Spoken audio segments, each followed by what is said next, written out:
Minister of Tripura, MLA साहब झारखंड धनंजय जी, जिनका बहुत सहयोग है मेरे को रोकने में, और PTP के MLA साहब मिल साहब और जी निकोलस जी से हमारा मुझे यहाँ तक लाने में बड़ा सहयोग रहता है। और हमारे साथ आए हैं, हम लोग पॉलिटिकल हैं पर हमारे साथ हमारे यहाँ का रजिस्ट्रार रोशियाब सिंह है और एग्रीकल्चर में क्लास 1 अफसर जो पोस्टेड है जबलपुर में, और हमारे सभी लोग जो हमारे इस मूवमेंट को कामयाब बनाने के लिए टाइम दिए हुए। मैं बैक हिस्ट्री पे जाना चाहूंगा। आफ्टर 47 हमारा जो फ्रीडम डेट है 1947, हम लोग डिस्कस सिर्फ उसी पे करते हैं। After 1947, not before 47। 31 दिसंबर सन 1600 में ईस्ट इंडिया कंपनी की गठन थी। तब यहां मुगल थे और हम लोग मुगलों से फाइट किए हुए हैं। हम लोग मुगल अकबर को हम लोग हराए हुए लोग हैं। हमारा रानी दुर्गावती का हमारा किला था, सेंटर ऑफ इंडिया का ट्राइबल हमारा लीडरशिप था। मुगल को अकबर को हमने परास्त किया था, हम हारे नहीं। और उसके बाद अकबर का बेटा हुमायूं, बाबर का बेटा हुमायूं, हुमायूं का बेटा अकबर, अकबर के बेटा शाहजहां, शाहजहां का बेटा औरंगजेब। औरंगजेब की डेथ होती है 1707 में। तब अंग्रेज सक्रिय हो गए। तब उनको घूम घूम के बिजनेस करते थे तो कहा जाता था फिरंगी। आजादी की लड़ाई में कहा भी गया कि हमने फिरंगियों को भगाया है। 1707, 107 साल बाद वो सक्रिय हुए। 1857 फर्स्ट लड़ाई फ्रीडम की। 150 साल बाद लड़ाई प्रारंभ होती है। वैसे रिकॉर्ड है, बाबर तिलकमादी ने 1837 में ही जमींदारी प्रथा का विरोध किया है और मेरे पूर्वजों ने 1832 में ही जमींदारी प्रथा का विरोध किया था। हमारा अपना एक स्टेट था, हमारा अपना सिंबल था जिसको हम लीड करते थे और फ्रीडम की डिमांड करते थे। काका जी आपके यहां से गया था ठक्कर बिलखलदास, उसको 52 एकड़ जमीन मेरे ग्रैंडफादर ने डोनेट किया था एजुकेशन के लिए, लोटन सिंह मरकाम ठक्कर बाबा। और हमारी उस समय लड़ाई भी एल्विन जो ट्राइबल पे लिखा है, एल्विन की पिटाई हमारे दादाजी ने किया था। वो इसलिए था कि कोसीबाई नामक लेडी से वो मैरिज करना चाहता था और दादाजी भी चाहते थे। तो उसने अटैक किया और उसमें हमारा एक रिवर है चीनी नदी, उससे बोला गया कि आप इसको क्रॉस नहीं करोगे। तो वहीं पाटनगढ़ में एल्विन अपना मकान बना के रहा और वहां भी एक मैरिज और थी। तो उस समय से जो हिस्ट्री है 1857 के बाद मिनिस्टर साहब हम लोग लड़ते गए। 1885 में कांग्रेस की स्थापना होता है। 1912 से प्रारंभ हो 14 में विश्व युद्ध पहला होता है, 1918-19 तक।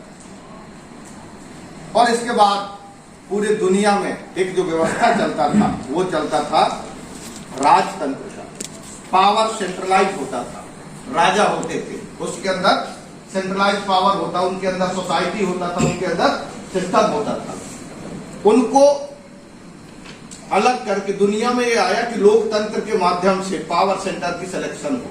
ये है लोकतंत्र की कॉन्सेप्ट। और उस पर दुनिया में लोकतंत्र आने लगा कि अब हिंदुस्तान को, भारत को आजाद करना पड़ेगा। बहुत ब्रिलियंट थे अंग्रेज। उनको पता था कि भारत को आजाद करेंगे पावर पे, पर इकोनॉमी गुलाम बना के रखेंगे हमेशा। इस नीति पे उन्होंने काम किया। और उन्होंने दो कम्युनिटी को चॉइस किया इंडिया पे, एक कम्युनिटी हिंदू और दूसरा कम्युनिटी मुस्लिम। मुस्लिम के लिए मुस्लिम लीग बनाया और हिंदुओं के लिए आरएसएस बनाया। आरएसएस बनाकर के उसको पूरी तरह से साइलेंट में रखा, साइलेंट मूड में। मुस्लिम लीग को फ्रंट में लाया। 34% विश्व युद्ध होता है, 44 तक चलता है। उसी बीच में ब्रिलियंट लीडर था नेता सुभाष चंद्र बोस ने आजाद हिंद फौज का गठन किया था। अंग्रेजों को खदेड़ने का उन्होंने नीति बनाया था, उसको समझ गए और इसलिए आज भी नेता सुभाष चंद्र बोस की डेथ क्लियर नहीं हो पा रही। हमारी क्वेश्चन कि नेता सुभाष चंद्र बोस जिस फ्लाइट में जहां से गए उस समय का एक रिकॉर्ड है, तो इनका रिकॉर्ड क्यों नहीं? कहां गए, कहां ट्रेस हुआ, कहां दिक्कत हुआ, इसको हमको तो पता होना चाहिए। पर 1857 के बाद लड़ाई चलती है, 1947 को हम आजाद होते हैं। जिस लाहौर में भगत सिंह हंसते हुए आजादी के लिए फांसी पर लटक गया, हमारे जबलपुर में अंग्रेज का वहां पर फोर्स था, 52वीं रेजिमेंट का लेफ्टिनेंट कर्नल था क्लार्क, उसके सामने हमारा अंतिम शासक शंकर शाह, रघुनाथ शाह, एक साथ उनके पिता पुत्र मिनिस्टर साहब अंग्रेजों के खिलाफ लड़ाई लड़े। 14 सितंबर को उनको गिरफ्तार किया गया। 17 सितंबर को उनको सजा दिया गया कि बाप और बेटे को जिंदा तोप से उड़ाएंगे, पर शर्त रखा गया कि बाप माफी मांगेगा तो बेटा को छोड़ेंगे, बेटा माफी मांगेगा बाप को छोड़ेंगे, ये शर्त रखा गया। और एक 10/10 के अस्थायी जेल में उनको फिर बंद कर दिया गया। एक एक सेकंड उनका गुजरा, बाप के सामने बेटा, बेटा के सामने बाप। आज हम लोग क्या इस त्याग पे जा सकते हैं? पर शंकर शाह झुका न रघुनाथ शाह झुका। 18 सितंबर को जिंदा high court Jabalpur, MP high court के सामने तोप में बांध के उनको उड़ाने से पहले फिर पूछा गया कि आप माफी मांगोगे, बोले नहीं। 18 सितंबर 1857 को तोप से उड़ा दिए। इस तरह की शहादत के राह पर हमारे लोग चले। हमारे आज हम पूछना चाहते हैं, भारत की आजादी में इससे बड़ा शहादत कहां पर है? बाप और बेटे एक साथ शहीद होना पसंद किए। आज मैं भी कह रहा हूं, शायद मुझे सोचना पड़ता अगर मेरा बेटा सामने होता, पर वो नहीं झुके। उनके जो बंदी गृह था उसमें 162 साल बाद मिनिस्टर साहब जब मैं मंत्री बना तो गया वहां तो कचड़ा भरा था। मेरा आंसू निकल गया, मैंने हाथ से साफ किया। मीडिया के लोग आ गए, मैंने कहा कि मैं अपने पूर्वजों का हाथ, और उस दिन सौभाग्य था कि मैं भी था और मेरा बेटा था, हम लोग दो ही थे, रविवार का दिन था। मीडिया के लोग आए, उन्होंने कहा, मैंने कहा कि ये हमारा बंदी गृह नहीं है, ये प्रेरणा स्थल है। इस देश की राष्ट्रपति, इस देश का प्रधानमंत्री जब शपथ ले तो यहां आकर के सौगंध खाएं कि जरूरत पड़ेगा तो जान दे देंगे, पीछे नहीं हटेंगे, कंधार में छोड़ के नहीं आएंगे हम लोगों को। ये शपथ के साथ इस देश की सेवा के लिए काम करना है। मैंने उसको प्रेरणा केंद्र बनाया और प्रेरणा केंद्र के साथ अभी 18 तारीख को अमित शाह के साथ मेरी बड़ी उसमें लड़ाई है। अमित शाह आ रहा है मुझे काउंटर उस प्रोग्राम को माइलेज लेने के लिए, पर मैं लड़ूंगा।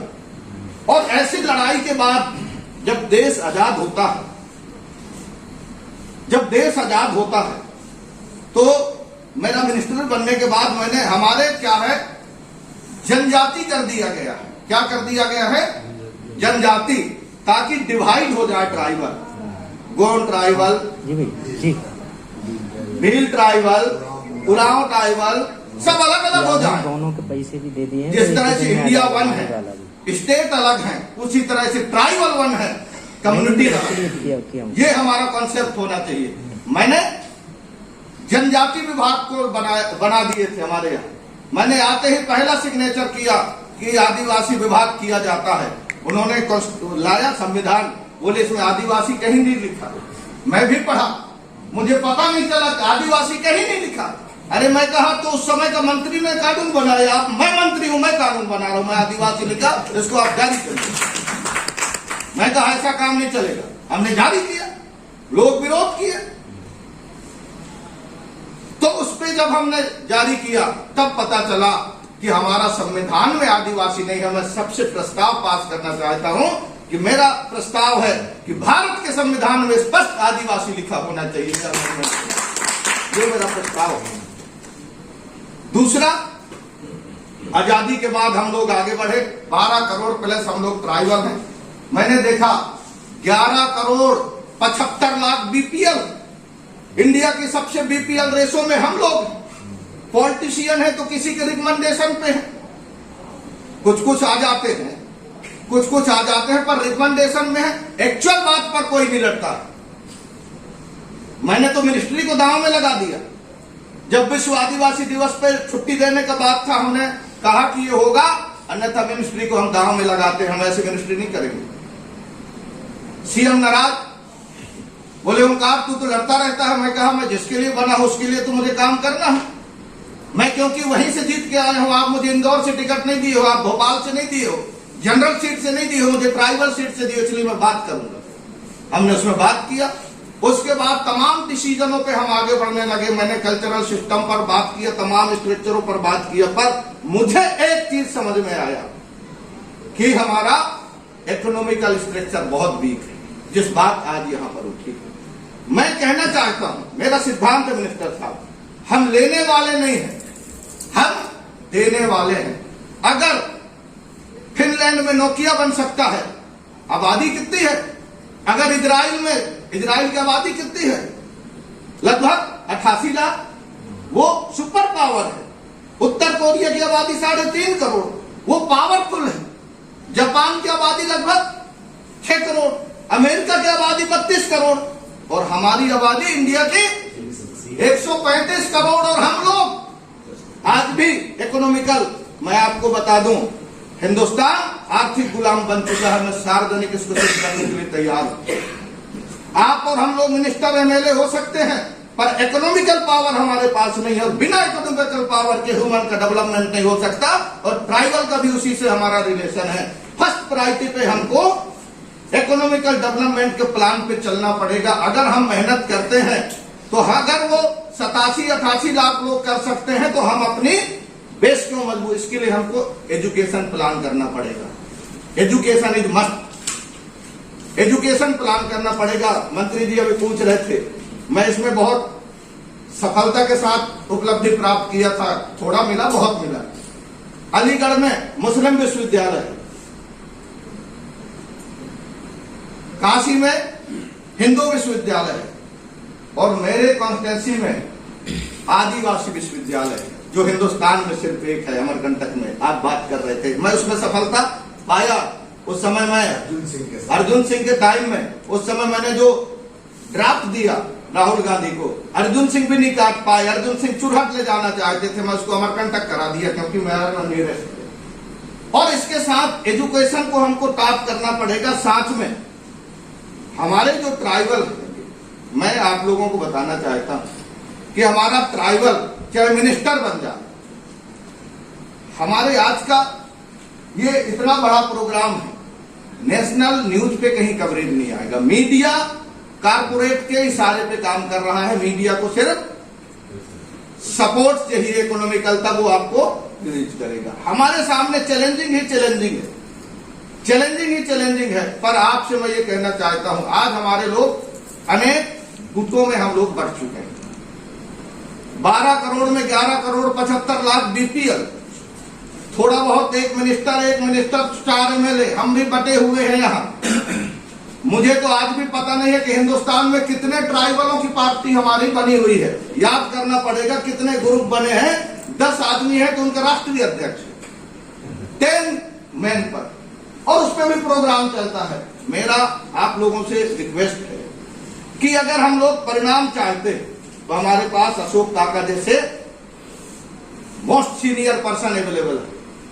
हमको जुड़ना पड़ेगा, और ट्राइबल मूवमेंट के तमाम बात है। मैं फोकस करूंगा एजुकेशन प्लस इकोनॉमी। जिसके पास इकोनॉमी है उसका अपने आप ज्ञान आता है, और अगर इकोनॉमी नहीं है तो वो टूट जाता है। इसलिए मेरा कहना है हमारे लीडरों से कि इस पे भी हमको प्लान करने की जरूरत है। जिस तरह से आपने, मैं आपको हार्टली थैंक्स कहता हूं। अभी बहुत कम लीडर हैं जो ऑर्गेनाइज को अपने हाथ में लेने के लिए काम करें। विक्रम ने कई बार हमसे बात किया, ऑर्गेनाइज में एक बहुत बड़ा LLB है, बहुत बड़ा पर्सन है जो लगा रहता है। मैंने इन्हें कहा, इनको भी मैं कई बार बोला कि विक्रम तुम्हें इकोनॉमिकल साउंड के साथ कनेक्ट होना पड़ेगा और हम लेने वाले नहीं, हम देने वाले बन सकते हैं। ये हमारे पास थॉट है। और आफ्टर कोरोना ह्यूमन की क्या क्या रिक्वायरमेंट है? First good air, after good water, after good food. Not first require good air, not first require good water, first require is good air, good air, good water and good food. 3 requirement is human. इसको कौन जानता है? Only tribal, only tribal. चावल खा सकते हैं झार MLA साहब, दिल्ली के लोग, पर धान की पौधा नहीं बता सकते। धान की पौधा क्या है उनको पता नहीं है, वो तो हमें को पता है। हवा कहाँ है? आइए दीपू में देखिए हवा की शुद्धता, त्रिपुरा में आइए देखिए हवा की शुद्धता, मेरे यहाँ आइए देखिए हवा की शुद्धता। भोजन, इम्यूनिटी किससे बढ़ेगा? अभी बता रहे थे हमारा क्लास 1 अफसर है नेता, 3 डेज इसको फूड नहीं मिलेगा तब भी इम्यूनिटी स्ट्रांग चलता है। सिसोदिया बोल रहे थे खाना ही नहीं खाता तब भी चलता रहता है, इम्यूनिटी स्ट्रांग है। बट हमारी पॉलिसी में हम लोगों को फूड डालने के बाद इन्होंने किया है। मैं बाकी चर्चा हमारा, मैं तो चाहता हूं काका कि झारखंड में हम लोग भी बहुत दिन से 2010 के बाद में नहीं गए हैं। मैं तो कार से चला जाता था, पत्थर गांव गुमला होते हुए सीधे रांची निकल जाता था। मुझे भी लगता है कि हमको एक्सेप्ट करना चाहिए MLA साहब, हमको फ्यूचर प्लानिंग पे डिसीजन लेना, नॉट करंट पॉलिटिक्स। ठीक है, हम MLA बन जाएंगे, मिनिस्टर बन जाएंगे, फ्यूचर चैलेंजिंग उसमें हम लोग टूट जाएंगे। अभी क्या हो रहा है? अभी इंडिया पे इकोनॉमिक सपोर्ट आ रहा है। हिंदुस्तान को तोड़ने के लिए मल्टीनेशनल कंपनियां प्लान कर चुके हैं। और मैं आज इस बात को अनाउंस करना चाहता हूं, my country is first, not my car. My country is first. India हमारा है और इसकी अखंडता हमें को रखना है। हमने कहा है, गवर्नमेंट ऑफ इंडिया को मैंने लेटर लिखा है कि ट्राइबल रेजिमेंट भी होना चाहिए एयरफोर्स में, वाटर फोर्स में, ग्राउंड फोर्स में। ट्राइबल रेजिमेंट भी होना चाहिए। जिस तरह से राजपूत रेजिमेंट है, जिस तरह से सन रेजिमेंट है, वैसे हमारी ट्राइबल रेजिमेंट भी होना चाहिए। कंट्री हमारा है। 6 करोड़ वर्ष पहले गोंडवाना लैंड है, लोरोसिया। वर्ल्ड का यही मैप है ना, ज्योग्राफी के हैं तो वर्ल्ड का यही मैप है, तो ये हमारा है। इसके लिए भी हमको काम करना है। और इसमें आप सब लोगों को मैं रिक्वेस्ट करता हूं। और आप सब लोगों के बीच में एक रिक्वेस्ट है काका, ट्राइबल यूनिवर्सिटी हमारा है इंडिया का, और मेरे कॉन्स्टिट्यूंसी में है, अमरकंटक में। मैं चाहता हूं वहां से पूरे देश के ट्राइबल स्टूडेंट कनेक्ट आते हैं, हम लोग कोशिश करते हैं। इस पे हम लोगों को बृहद प्लान करना चाहिए और छोटे छोटे चीजों में बंटने की बजाय हमको ताकत बनने की आवश्यकता है। पर ये चैलेंजिंग है, कोई कहीं चला जाएगा, हमें अपनों ने लूटा, गैरों में कहा दम था, हमारी किश्ती वहीं डूबी जहां पानी कम था। हमारे लिए हमारे लोग ही समस्या है। तो इसके लिए भी हमको समझाना है, उनको बात करना है। और ये जिम्मेदारी सोशल इंजीनियरिंग वालों की होनी चाहिए। पॉलिटिकल लोग बात करेंगे तो आगे नेता अपनी जुगाड़ है, चुनाव जीतने के लिए इनको विधायक बनना है तो यही बात करेंगे। तो हमारे लिए ये चैलेंजिंग है, इसलिए सोशल इंजीनियरिंग को इसमें बहुत ढंग से आप लोगों को काम करने की आवश्यकता है। इस पे मैं प्लान कर रहा हूं और आप सब लोगों को मैं बताना चाहता हूं कि इस पे प्लान करना चाहिए। अभी ट्राइबल डे पे झारखंड ने तो छुट्टी दिया, आपके यहाँ छुट्टी था ट्राइबल डे पे 9 अगस्त। ट्राइबल डे पे ऑल इंडिया पे छुट्टी होना चाहिए। मैंने डिक्लेयर किया, ये गवर्नमेंट चेंज कर दिया। मैं भूख हड़ताल पे बैठ गया, विधानसभा नहीं गया। मैंने कहा मैं नहीं जाऊंगा विधानसभा। दरवाजे में मैं पूरा कल्चर के साथ अवेलेबल था कि देखिए ट्राइबल का सिस्टम है। मेरा कहना है कि हिंदुस्तान के सभी ट्राइबल एमएलए को आप लोग काका फरमान जारी करिए, अगर वो आदिवासी के लिए नहीं लड़ते तो जहां जनरल सीटों से लड़े, आदिवासी सीट पर उनको लड़ने का हक नहीं होना चाहिए। अगर वो आदिवासी के लिए काम नहीं करते, आप फरमान जारी करें। और हमारा लीडर आप हैं, आप घबराए मत। गांधी जी को जिस तरह से देश ने रिस्पेक्ट किया है, पूरा ट्राइबल आपको भी रिस्पेक्ट करेगा। हम आपके साथ काम करने के लिए तैयार हैं। हम एक शब्दों के साथ हम अपने शब्द को विराम देंगे। चुनौतियां तो बहुत हैं, आप लोग सब महसूस करते हैं, चुनौतियां तो बहुत हैं, पर हौसला भी बुलंद है। देखते हैं क्या परिणाम होगा, पर इस बात की झंडा को रखेंगे कि ये देश हमारा है, ट्राइबल हमारा है, पर चैलेंजिंग बहुत है, पर लड़ेंगे, जीतेंगे, अपना मिशन को पूरा करेंगे। ये मैं कहना चाहता हूं। आप सबको बहुत बहुत धन्यवाद। बहुत बहुत धन्यवाद दादा।